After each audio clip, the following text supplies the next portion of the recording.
За тэгээ энэ документыг дүгнэн хэлэхэд яа дахиад олон дахин унших ёстой. Гэхдээ эндээс юу гарч ийнэ гэх юм бол эрчим хүчний ханган нийлүүлэлтийн компаниуд руу хөрөнгө оруулалт хийх ёстой юм шиг санагдаж байна. Газрын хол элемент, соронц, химэл оюун ухаан, эрчим хүчний үйлдвэрлэл, нүүрс, зис, хөнгөн цагаан ер нь бол commodities газраас авахулаад эцсийн бүтээгдэхүүн хүртэл буцаагаад ер нь бол төвдөө орцсон байгаа юм байна.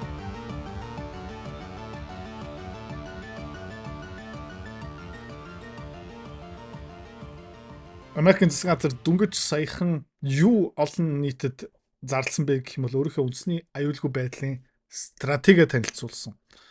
За энэгээр юу болох юм бэ гэх юм бол дэлхийн ертөнц тэр чигтээ өөрчлөх гэдэг. Тийм учраас энэ 33 хуудас документыг хэдүүлээ хамт уншицгаая.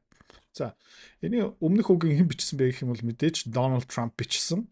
За тэгээ өөрийнхөө гар үсгийн доор байгаа. Агуулга нь юу юм бэ гэх юм бол нэг дугаарт introduction. За хамгийн чухал юм юу юм бэ гэх юм бол Америкчууд өнгөрсөн 30 жилийн хугацаанд 40 жилийн хугацаанд стратеггүй байсан гинэ. Бүх юмд зурлалцсан. Аз зурлалцсан, Middle East зурлалцсан, Европ зурлалцсан гэх мэт. За тэгээ одоо юу болж байгаа юм бэ гэх юм бол мөнгө санхүүжилт улс төрийн капитал ерөөхдөө дуусч байгаа учраас тэ энд юу асуудсан байгаа юм бэ гэх юм бол what do we want overall бид нэр ихэд юу хүсэж байгаа юм бэ Америкчууд бид нар за тэгээд бид нар дэлхийн ертөнцөөс бусад ос орнуудаасаа юу хүсэж байгаа юм бэ бас давхар асуудсан байгаа энэ дээр үндэслээд тэ бидний хүсэж байгаа юмыг дотоодтой гадаадтай хэрхэн тэрэндээ хүрэх боломжтой юм бэ хэрхэн одоо амжилттай явах юм бэ тэгээ эхлээд бидний стратеги манай үндсэн зарчим тэ гол анхаарлын цэгүүд за тэгээд нөгөө районууд хэсгүүд нэгдүгээрт Western Hemisphere энэ бол барууны улсууд гэсэн үг Европ, Америк гэх мэт Аз тэ Европ, Middle East, Арабын хэсэг тэгээд хамгийн сүүлд Африк. Middle East, Африк нэг амар сүртээр дурдаагүй хаана төвлөрч байгаа юм бэ гэх юм бол нэгдүгээрт Western Hemisphere тэгээд дараа нь Европ. За Америк өргөжлүүлээ дэлхийн хамгийн хүчрхэг хамгийн хөрөнгө сайтай, хамгийн баян, хамгийн нөлөөтэй улс хэврээ байхын тулд бид нар ерөөхдөө стратеги засах хэрэгтэй. За бид нар эхлээд бодох хэрэгтэй, дараа нь ангилан, дараа нь ерөөхдөө анхаарлын төвөө гаргаад бид нар бүх улс орон район тэ асуудал нэр төвлөрч чадахгүй. Чухал байсан ч гэсэн. Зарим нь бид нарыг хаях ёстой. За тэгэхээр нэгдүгээр America First стратеги явуулах ёстой. За тэгээд дэлхийн одоо хүйтэн дайн дууснаас хойш ер нь бол 1980 оны сүүлээр 1990 оны ихээр тий бид нар стратеггүй байсан болохоор тий энэ vague platitudes зүгээр нэг өрөө авгаар ингэ явж исэн болохоор бид нар маш олон буруу юм хийсэн. Тэгээ хийх ёстой юм дээрээ төвлөрөөгүй. За тэгээ энэний буруу юм бэ гэх юм бол American Foreign Policy элитүүд тий улсыг өдөрч жисэн өнгөрсөн 4 засгийн газар Biden, Obama, George Bush, Bill Clinton энэ дөрвийг ерөөхдөө хэлж байгаа. Тэгээд ямар хамгийн томаалтай юу байсан бэ гэх юм бол бид нэр дэлхийн бүх асуудлыг үүрээд бүгдийг засах гэж үзсэн дипломат харилцаа, цэргийн хүч, далайн тээвэр гэх мэт шин. Одоо тийм болохоо болцсон. Бидний улс төрийн элитүүд одоо гол юм дээр төвлөрнө. За, first of foremost нэгдүгээрт хамгийн номер 1 Америк улс тэ амьд үлдэх ёстой. Тэ би даасан тусгаар тогтнолтой. Тэгээд ер нь бол Америк үүсгэн байгуулагдсан зорилго нь үржүүлэх ёстой. Тэ pursuit of happiness гэх мэтчлэн. За тийм учраас бид нар юу хийсэн бэ гэвэл хилээ хаасан. Иммиграцийн системийг өөрчилсөн. Хууль ёсоор, хууль бусаар орж ирдэг хүний урсгалыг бид нар ерөөдөө цэгцэлж байгаа. Зарим нь тэр чигтээ зогсоож байгаа. За тэгээ бид нар ямар дэлхийн ертөнцийг хүсэж байгаа юм бэ гэх юм бол нэг иргэн өөр улс руу нүүж амьдрахтаа ерөөхдөө зохион байгуулалттай, цэгцтэй, дүрмтэй байх ёстой. Ямар урсгал бий болж болохгүй юм бэ гэх юм бол тэгээ хязгааргүй урсгал. Энэгээр дамжуулаад нөгөө улсууд алга болдог. Америк улс алга болно, Герман, Швед гэх мэтчлэн. За тэгээд нэмээд манай ер нь бол дэд бүтэц тэгээ манай эдийн засаг дадлаас сайтай байх ёстой. Ямар нэгэн тал ямар нэгэн өөр гүрэн том улс биднийг хөшүүргээр дамжуулаад шахах ёсгүй. 50,000 гаруй ном зарсан. Борлуулалтын хэмжээгээр 2.5 тэрбум. хувьцааны арилжаа хэдэн тэрбум, бондын арилжаа хэдэн зуун тэрбумын арилжааны арт гэсэн. За, энэ чадвартай би төрсөн үү? Төрөөгүй. Энэ борлуулалт контент гэдэг юмыг би сураад авсан. Магадгүй чи өөрөө нэг бизнестэй, нэг өөрийнхөө бүтээгдэхүүнтэй нэг үйлчлэгээтэй юу дутж байгаа юм бэ гэх юм бол би таачи чанд борлуулалт дутж байгаа. За чи яг миний энэ чадварыг эзэмшиж авмаар байгаа юм бол одоо сонсоно. Менторшип хөтөлбөрийг би гаргасан. Нэр нь юу юм бэ гэх юм бол борлуулалтын нууц. 500 гаруй хуудас контент, 100 гаруй видео хичээл, тэгээ онцгой юм юу юм бэ гэх юм бол 1000-аас илүү дасгалтай. За энэ менторшип хөтөлбөрөөр дамжуулаад би чиний бизнесийн санаагаас авахуулаад анхны харилцагч контентээрээ дамжуулах хүртэл бүх юм орцсон байна. Дэлгэрүү мэдээлэл доор. За амжилт нь хүрэхэд бэлэн байна уу? Дасгал хийх бэлэн байна уу? Борлуулалт хиймээр байна уу? Гэх юм бол доор линкэн дээрээ дараарай. За одоо контентээр үргэлжлүүлье. За Америк юу юм бэ гэх юм бол American Way of Life-ыг түгээдэг.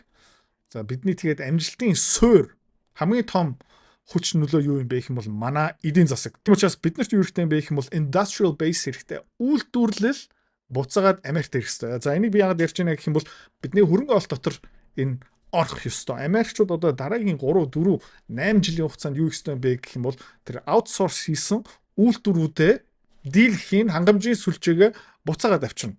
За батлан хамгаалтын талаас бас үйлдвэрлэлийн тэг хангамж сүлжээн дээр энүүгээрээ дамжуулаад энийг бид нэр амжилттай хийж иж Америк номер 1 хэвээрээ байна. За тэгээд эдийн засаг мөнгө санхугаараа дамжаад бид нар юугаараа цойлж буцаагаад гарч ирэх вэ гэх юм бол манай soft power одоо зэвсэг хүч ашиглахгүйгаараа өөрийнхөө нөлөөг үзүүлэх. Тийшээ бид нар буцаагаад явах хэрэгтэй нэмээд хамгийн сүүлд тий Америкийн сүнс spirit-ийг буцаагаад сэргээх ёстой.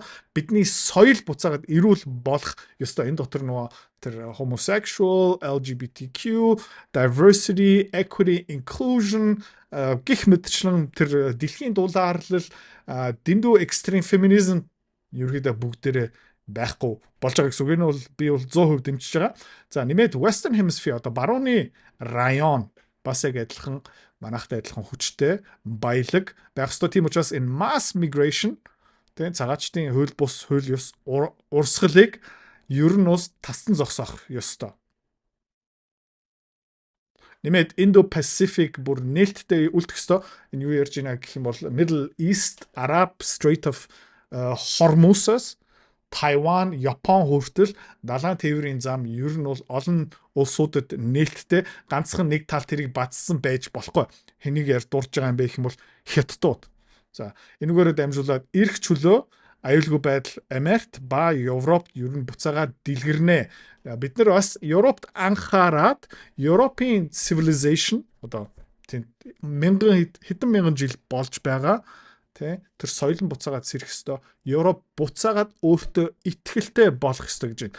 За нэмээд ер нь нэг тал, нэг гүрэн Middle East, Арабын тэр хэсгийг бас хүчээр удирдах ёсгүй. Дахиад ер нь бол бид нар хүчээ Middle East, Арабын тэр хэсэгт үлдээн.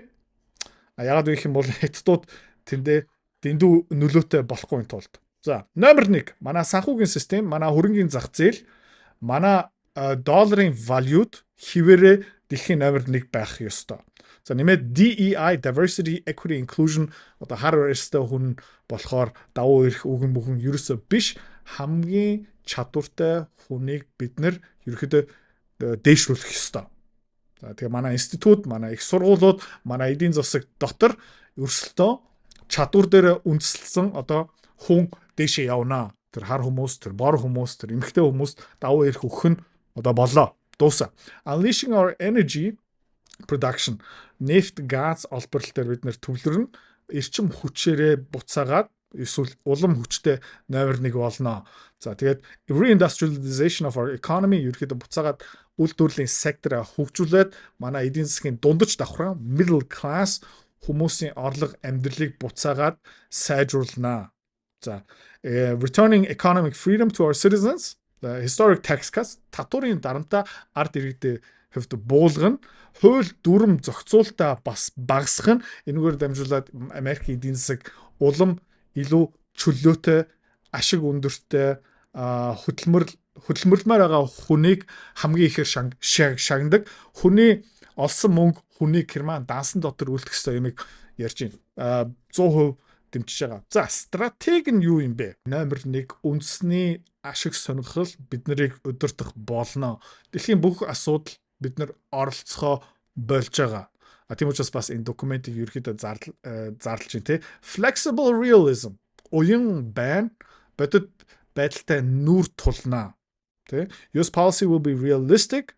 What is possible and desirable to seek dealings with other nations. Бид нар өөр улсуудтай харьцаж байхдаа хилцэл хийж байхдаа тэ реалист байна. Тэднээс арчлын шаардахгүй, гендерийн эрх тэгш байдлыг яахгүй. Шашин машины хувьд бол бид нар тэ бусад их орнуудад тэ арай эрх чөлөөтэй ханднаа.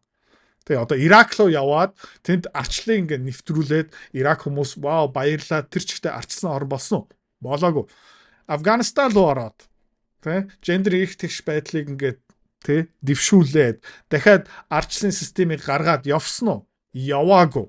Ерөөдөө Америкчууд тэ дэлхийн 2 дугаар дайнаасаа бараг ахуулаад ямар нэгэн улс орнтой оролдож үзээд дандаа фейлдэж ийсэн. Вьетнамд фейлдсэн, Иракт фейлдсэн, Афганистанд фейлдсэн, ерөөдөө үргэлж фейлдэж байгаа. Тэрийгээ ер нь болиулж байгаа гэж юм. Тэгэхээр ерөөдөө гол анхаарлын цэгүүд priorities тэ номер 1 дээр юу тавьсан байгаа юм бэ гэх юм бол the era of mass migration is over. Хүний тэ зүгээр South America-гаас, Африкаас, Азиас зүгээр хязгааргүй хүмүүсийн урлагийг зогсоож байгаа. Тэ хүмүүс орж ирж болно. Гэхдээ тэ Америкийг номер 1 тавих хэрэгтэй. Америкт ашигтай байх хэрэгтэй. Янз бүрийн боловсралгүй Америкийг үзэн яддаг, Америкийн үндсэн хуулийг мөрддөггүй, American Constitution гэх мэт тийм хүмүүсийг оруулж ирэхгүй. Protection of core rights and liberties. Тэ хүний эрх чөлөөг эргүүлээд ерөөдөө номер 1 дээр тавина. Эсвэл номер 2. Европт одоо юу болж байгаа гэх юм бол яг эсрэг тийм ээ. Хүний эрх хасагдаж байгаа, татвар нэмэгдэж байгаа,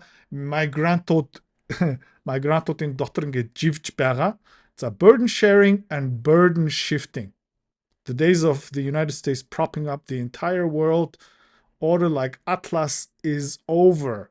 Бид нар Европыг, Дэлхий, Африк, Аз, Япон, Солонгос энийг үүрээд яваад Нүүбийн хамгийн том санхүүжүүлдэг газар байха болно. За, эдийн засгийн аюулгүй байдлын хувьд бол balanced trade, шудраг, тэ аль талтай ашигтай худалдаа. За, энэ амар чухал. Энэ дээр хэдүүл аль хэдийн баг хөрөнгө оолт хийгээд эхэлсэн. Одоо жишээлбэл EQR resource, silver дээр газрын хоор элемент бас манай багц дотор байгаа зэсийн олборлолтын компани бас энэ дотор орсон байгаа. Securing access to critical supply chains and materials. Ер нь бол тэ critical хангамжийн сүлжээ ба минерал материалууд номер 1 орно. Одоо соронзууд тэ газрын хоор элемент тэгээд зэс ган нүрс гэх мэт шүү. Reindustrialization тэ үйлдвэрлэлийнхаа суурь буцаага босгох нь одоо Philadelphia, Pennsylvania, Pittsburgh гэх мэт чинь тэр бүр ингээд эдийн засгийн хог болоод ядуурл ингээд тарч байсан юмыг одоо зогсооно. Reviving our defense industrial base. Ер нь бол хятадуудаар бүх зэвсэгний хангамжийн сүлжээгээр тэднэрт баг бэлгэлцсэн. Одоо буцаагаад энэ бүгдийг Америк руу авчирна гэж байгаа. Energy dominance. Тэ energy independence бүр ерөөсөө ярихгүй юм. Эрчим хүчний тусгаар тогтлын үед бие даасан байдлыг ярихгүй. Energy dominance ерөөдөө дэлхийг эрчим хүч үйлдвэрлэл, экспорт, худалдаагаараа тэргүүлнэ. Тэ хямдхан тэ их хэмжээгээр байдаг oil, gas, coal, nuclear. Ер нь бол нүрс, цүмийн станц, газ, нефт, олборлолт гэх мэт шүү. We reject disastrous climate change and net zero ideologies. That have so greatly harmed Europe. In Europe тарцсан байгаа дэлхийн дулаарлал, climate change, net zero, blah blah blah бүгдийг хайн. Монголчууд ерөнхийдөө бас яг адилхан тэгэх ёстой. Тэ? Preserving and growing America's financial sector dominance. Юу нэг санхүүгийн салбар дээр бас бид нэр төвлөрөн гэж юм. За. The United States must reconsider our military presence in the Western Hemisphere.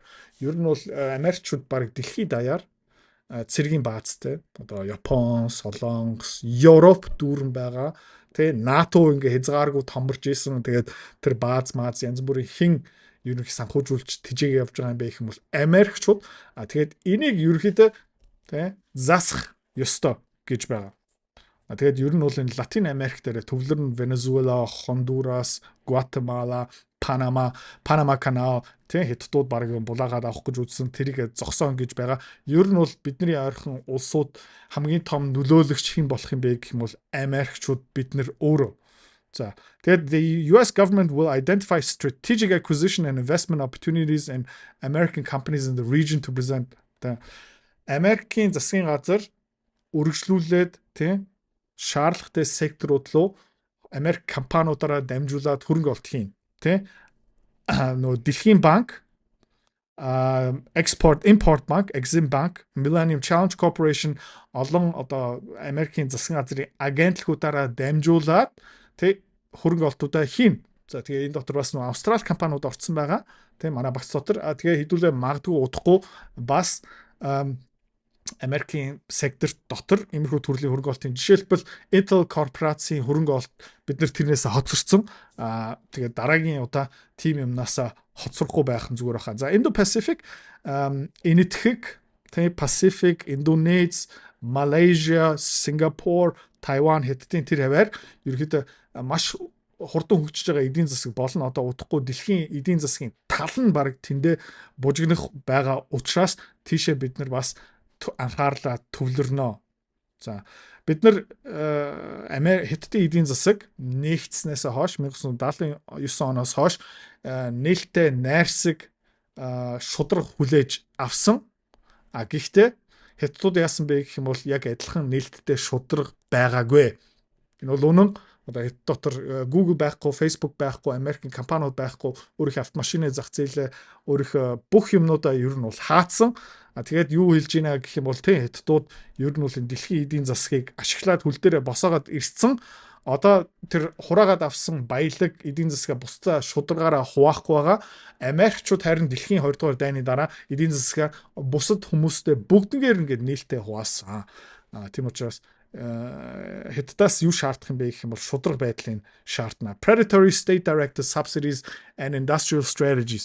Одоо жишээлбэл батарей, solar энергийн салбар дээр Хятадууд яадаг юм бэ гэх юм бол төрийн санхүүжилттэй компаниуд тэ ашиг төлөө ерөөсөө ажиллах хэрэггүй яадаг юм бэ гэх юм бол 5-10 жил тэр зах зээл дотор төрийн мөнгөөр хамгийн том үйлдвэрлэгч болоод хамгийн хямдхан үйлдвэрлэгч болоод бас алдгал хийх одоо боломжтой болж байгаа учраас шударгаараа өрсөлдөж байгаа хувийн хвшлийн компаниуд Европоос байна уу, Америкаас байна уу өрсөлдөх чадахгүй. Тэгээд тэр секторууд дампуураад Европт, Америкт тэгээ хаашаа очдөг юм бэ гэх юм бол тэгээ Хятадд одоо цахилгаан машин дээр жишээлбэл Хятадууд адилхан стратеги явуулж байгаа. За тэгээд ямар нэгэн өөр орн өөрийнхөө экспорт үйлдвэрлэл худалдааны бодлогоор Америк дотор ажлын байр аж үйлдвэрлэлийн секторыг ингээ хохироож байгаа юм бол энийг бас зогсооноо. Тэгээд газрын ховор элемент, минерал гих мэт шин энэ дээрээ бид нэр төвлөрнө.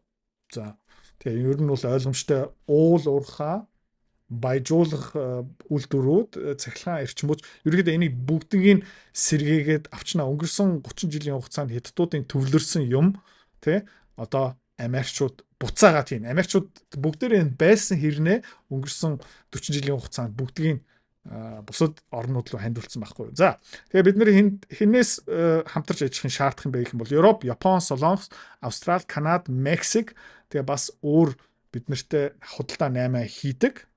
Тэгээд хамтын хүчээр Хятадын эдийн засгийн баланс алдсан байдлыг заснаа. Одоо Хятад юу хийж байгаа юм бэ гэх юм бол дэлхийн бүх үйлдвэрүүдэд бариад бүх юмаа экспортлоод тий.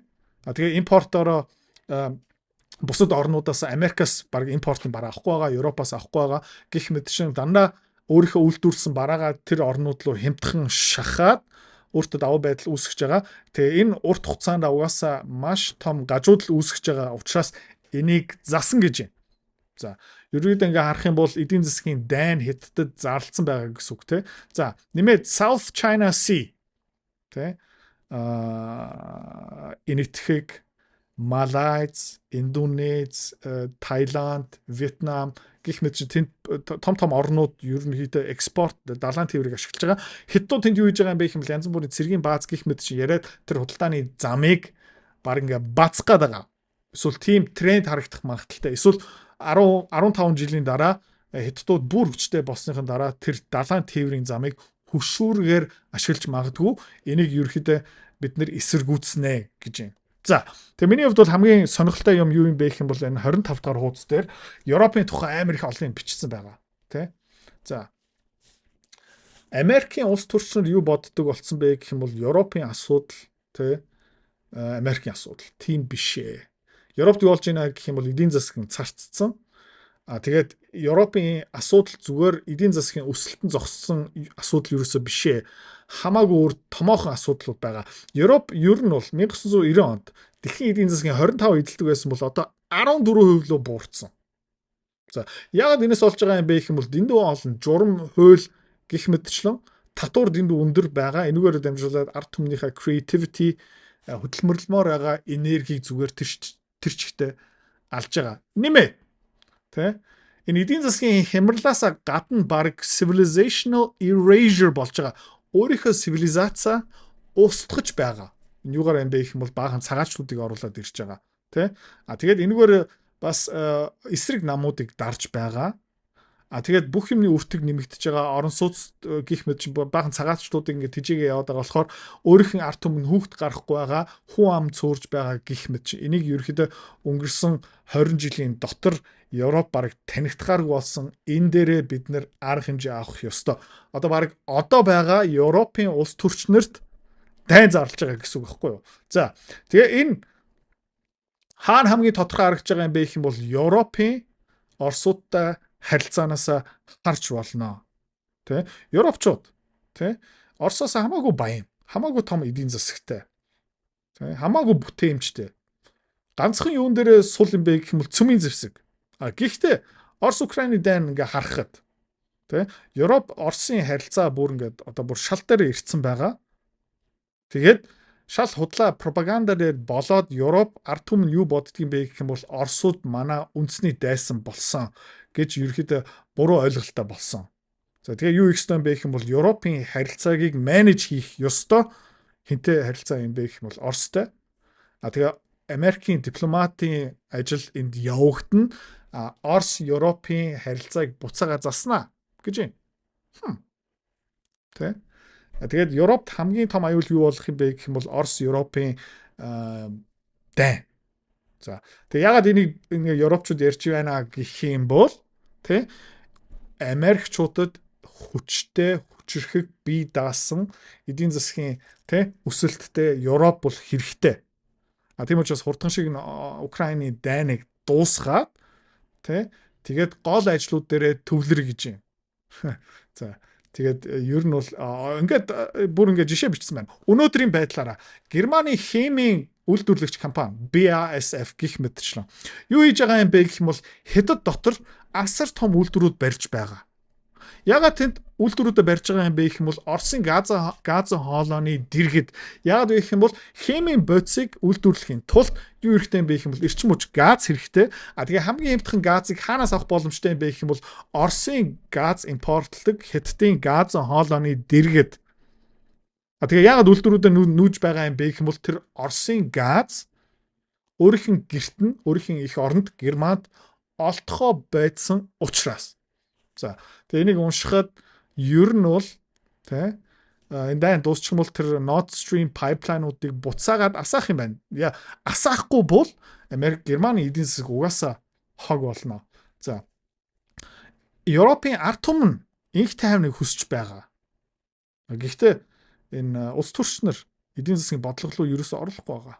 Тэ юу болж байгаа юм бэ гэх юм бол Европын засгийн газрууд тэ энэ ардчлалын процессыг бузартуулаад ургуулад авцсан.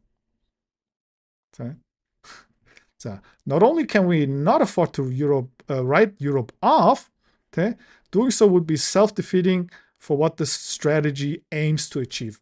За бид нэр зүгээр ингээ Европыг ерөөсө хайж болохгүй. Яагаад вэ гэх юм бол Америкчууд бид нар өөрөө зорилттой стратеги амжилттай хэрэгжүүлэхийн тулд Европчууд биднэрт хэрэгтэй. Тэгээ энэ доор айгүй өрөвтлэн бичсэн. America is understandably sentimentally attached to the European continent and of course to Britain and Ireland. Америкчууд бид нар Тэ зүрх сэтгэл ямар нэг байдлаар Европт байгаа л да гэж байна. Тэг хамгийн гол нь хаана юм бэ гэх юм бол Их Британи, Ирланд тэндээс хамгийн их одоо Америкийн иргэн гаралтай шүү дээ. Тэгээ Герман бас яг адилхан. Трампын өвөө нөлөө Герман гаралтай шүү дээ. За тэгээд ер нь бол гол хийх ёстой ажил we establishing conditions of stability with Europe and strategic stability with Russia. Тэ Европтой буцаагаад найрсаг харилцаатай болох. Тэгээд Европ Оросын харилцаа тогтвортой болох ёстой. Европын зах зээлийг Америкийн бүтээгдэхүүн үйлчилгээнд ерөөхдөө нээх ёстой. Тэгээд ending the perception and preventing the reality of NATO as a perpetually expanding alliance. Ер нь бол НАТО мөнхийн одоо томордог юм тийм байхгүй. За тэгээд Европчуудтай бид нэр нийлээд Хятадуудын эдийн засгийн бодлого үйлдвэрлэлийн дэндүү их одоо үйлдвэрлэл бариад хамаг юм дэлхийн зах зээл рүү экспортлох гэж байгаа. Тэгээд нэмээ технологийн хулгай, cyber гэмтэрэг гих мэт чинь тиймэрхүү юмыг бид нэр бас тэмцэнэ. Зөв. За Middle East дотор юу бичиж байгаа юм бэ гэх юм бол тэнд баахан дайн бид нэр хийсэн докторгүй болгосон одоо болно. Одоо боли. За тэгээд Америкчууд яаж ийна гэх юм бол Middle East төр Арабын хэсэгт байгаа засгийн газрууд засаглалын хэлбэр биднэрт одоо падлий. Заавалчгүй ардчлал, үндсэн хууль, тэ эрх тэгш байдал гих мэт юм ерөөсө шаардахгүй. Зөв реалист маягаараа хин хамгийн ашигтай, тогтвортой, инх тайван, хоорондоо алдсахгүй террористуудыг гаргахгүйгээр хамтарч ажиллана. Нэмээд тэр Арабын орнуудын газ, нефт, эрчим хүчний үйлдвэрлэлийг дэмжин Strait of Hormuz нөгөө далайн тээврийн замыг нээлттэй үлдээн. Тэгээд далайн тээврийн замыг хамгаална. За тэгээ Африкийн тухай бичсэн юм ер нь бол хагас хууц тэгээ энэ нэг дүгнээ хэлэхэд Африкчууд дэндүү удаан гойлгочин улсууд байсан дандаа хандуу авдаг, тусламж авдаг. Үгүй тэ хамтарч ажиллах ёстой, хичээх ёстой. Тэ эдийн засгийн хөгжил ганцхан хандвар явахгүй гэж байна. Тэгээд дэндүү Хятадуудаа ойрхон байх нь та нарт бас ашиггүй шүү гэж байна. За тэгээ энэ документыг дүгнээ хэлэхэд дахиад олон дахин унших ёстой. Гэхдээ эндээс юу гарч ийнэ гэх юм бол эрчим хүчний ханган нийлүүлэлтийн компаниуд руу хөрөнгө оруулалт хийх ёстой юм шиг санагдаж байна. Critical minerals тэр supply chain тэр чигтээ газрын ойл элемент, соронц, химэл оюухан, эрчим хүчний үйлдвэрлэл, нүүрс, зис, тэг хөнгөн цагаан ер нь бол commodities газраас авахулаад эцсийн бүтээгдэхүүн хүртэл буцаагаад ер нь бол төвдөө орцсон байгаа юм байна. Тэгээд хэдүүлээ энэ дээр үндэслээд бас хөрөнгө оруулалтын стратеги засаад авцгаа.